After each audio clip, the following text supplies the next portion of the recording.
Black marks. So I know there's a lot of you out there right now trying to decide whether you want to go with a power adder or not. And on top of that, you've got to make a decision on which one to go with. Should you go turbo? Should you go supercharger? Or maybe even nitrous? So what we're going to do tonight is talk about my ON3 turbo kit that I purchased for my FOXBODY. I want to let you guys know how this turbo kit's holding up after, I don't know, about 2 years now, I think. Let's talk about it. So let's go ahead and cover the clips over real quick, like so you guys know what we're working with. If you're new to the channel, you may not know this car. This is actually a 1990 LX that basically we restored, I guess you could call it. This is actually an aftermarket block engine. This is a Dart SHP. For the sake of this video, that's irrelevant. So once we put the stock engine in the car, I decided I wanted a little bit more power. Well, what's the easiest way to do that? Boost. I'm just gonna be honest with you guys. I'm not gonna make you wait. I'm not gonna hesitate on this. We're just gonna go ahead and cut to the chase. If you're looking for quick horsepower, meaning a lot of extra horsepower, pretty much all the horsepower one of these stock blocks can take, supercharger, turbo, or nitrous. Hands down, it's just the easiest and sometimes the cheapest way to go about getting that horsepower. With that being said, went ahead and picked up an ON3 kit. Now, I'm not gonna lie to you guys, I was a little nervous. I've heard about the ON3 kits for years. They've been around for a while, but I was a little nervous about it. So I started doing some research on YouTube and I ran across Donnie B. So once I started watching his channel, it really kind of turned me on to the ON3 kit. So he really didn't have a whole lot of bad things to say about the ON3 turbo kit. I watched many of his videos on his install and everything else. So I decided, you know what?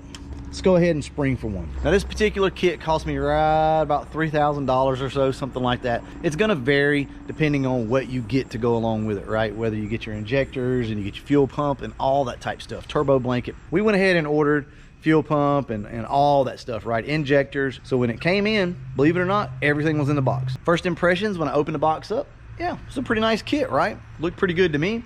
So we went ahead and got on with the install. Now the install is going to vary for you guys. I don't care if you got two identical cars side by side, the install will never be the same. There's little subtle differences in these cars, and believe it or not, it's gonna matter. So it's kind of a custom install, but with that being said, you shouldn't need anything extra than what you already have, minus a couple tools to be able to cut a couple holes and things like that. Outside of that, guys, you should have everything you need. So we got everything installed on the car, and believe it or not, it fired up first try. Everything ran great. Since then, we have run the shit out of this. This thing has seen 15 pounds of boost, and it's only a 70 millimeter, guys. I know you guys are gonna ask that. Little 70 millimeter journal bearing turbo. Base model stuff right here, right? Did come with a nice intercooler down here, as you can see. We've been turning this thing loose, and believe it or not, that old stock block held up perfectly, actually. I think we ended up maybe getting a ring or something like that. Funny thing is, the engine that we were using, we had no clue of it at the time, but it was 60 over, guys. So I'm not trying to sit here and tell you guys that this turbo kit is more safe than some other turbo kit, and you can run more pounds of boost with this turbo kit versus another. That's not what I'm trying to say here. I'm just trying to let you guys know that we turned this thing up pretty high. I mean, it made 15 pounds of boost with this little 70 millimeter, and to be honest with you, it was a handful. Very fun car. Now, we never got it dynoed, but this is the thing I want to say. Car was fast. It was good. But obviously, you're gonna have to retune your car, right? So with that being said, I went out and got a Mega Squirt. Put the Mega Squirt in the car, and I tuned it myself. Now look, wide open throttle, the car was great. I could never dial the cruising around tune in and the idle tune. I just could never really get it the way that I wanted to. So since then, we pulled the old stock motor out. We put this new motor in, and we've got a Terminator X in the car now. Guys, wow, huge difference. This turbo kit with a Terminator X is the perfect scenario. I'm telling you, it's perfect. This car now runs better than it ever has. Now, we do have to do a little bit of a retune because we put a 90 millimeter throttle body on this thing. But if you want to make some serious horsepower pretty easy and pretty cheaply, I'm going to be honest with you, there's not many more options out there unless you want to go with a supercharger kit. Now, that is absolutely an option. One of my favorite superchargers to get, especially for the money, is going to be a Paxton Novi 2000. That's a freaking awesome supercharger, but it still needs to be intercooled, aftercooled, something. You got to cool that charge off if you want to make any kind of serious power. There is one issue that I was having for a while. The passenger side front header tube kept blowing gaskets out. It would blow one out about once every 3 months or so. It would blow that front tube up there. So if you guys know anything about the ON3 kits, that's probably one of the biggest complaints. The headers tend to be kind of warped at times, I guess, and it doesn't take a whole lot. So what I did was go in between the tubes. I just cut the link bar in between the tubes, just cut it. And what that did was allow these two tubes side by side to flex, and things sealed up. So far, we've not had any trouble with that, but that's really the only issue. The header itself, the welds, everything is held up pretty good on it. No issues there. Everything mounted up, made it up good. The exhaust, man, the freaking Y pipe on this thing is money. It truly doesn't bother me to go out there and just have to take that thing off. It's no big deal. It's literally got V-bands all the way down. So if you're in the market and you're trying to figure out, you know, what should I do here? Should I build an NA car?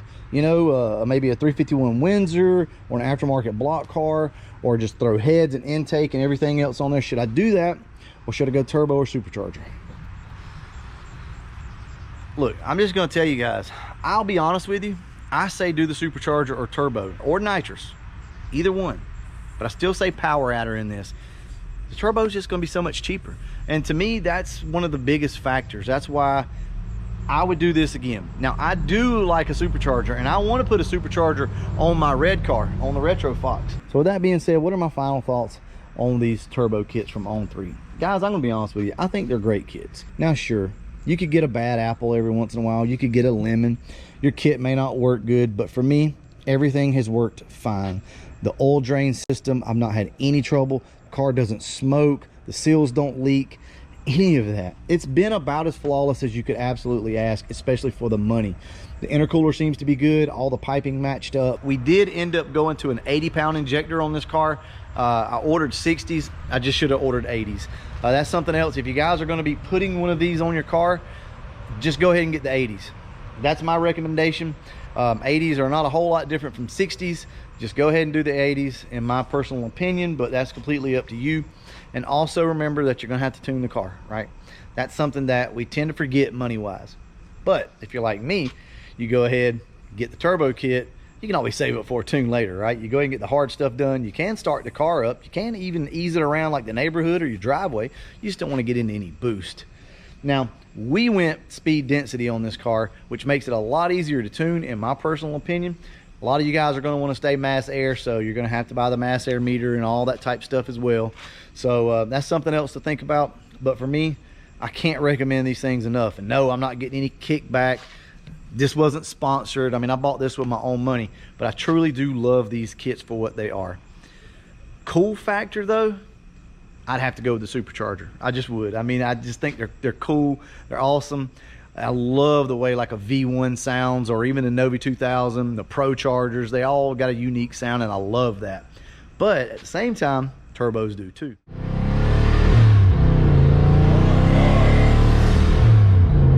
Wow. Now let's backtrack a little bit and let's talk about this install for a second. I recommend you guys installing this yourself. If you got a friend or two that can come help you, I say install it yourself. You can do it in the driveway. You don't have to have a lift. We didn't have a lift whenever we did it. We did it on the floor, and it truly wasn't that bad. What I suggest you do is take your fenders and your bumper completely off. Fenders as well. Pull it all off as one unit.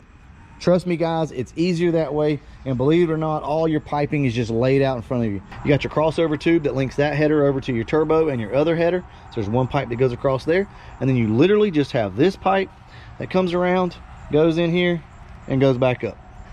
That's pretty much it. But the good thing is, you don't have to have an aftermarket intake. You don't have to have anything aftermarket other than a fuel system. That's it.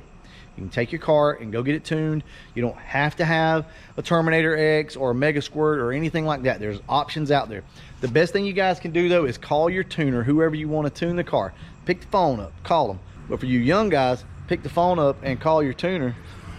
Anyway, call your tuner up and tell them what you want to do and ask them what they recommend tuning wise. Now, something else for you guys to think about is going to be your cooling system. If you already have any type of cooling issue, meaning your car just doesn't want to stay down where you think it needs to, this is only going to add to the problem.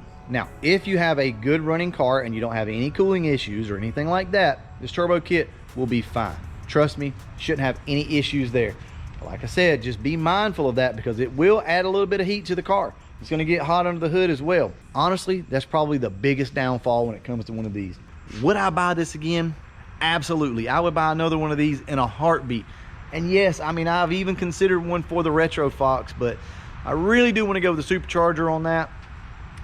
Just in case you guys are wondering, ultimately, horsepower wise, as far as a stock block goes, supercharger, turbo, nitrous, it doesn't matter. You can make enough power to split the block on these things. I say that all the time, but it's true. A turbo will make enough power to do that. A supercharger will, depending on which one you get.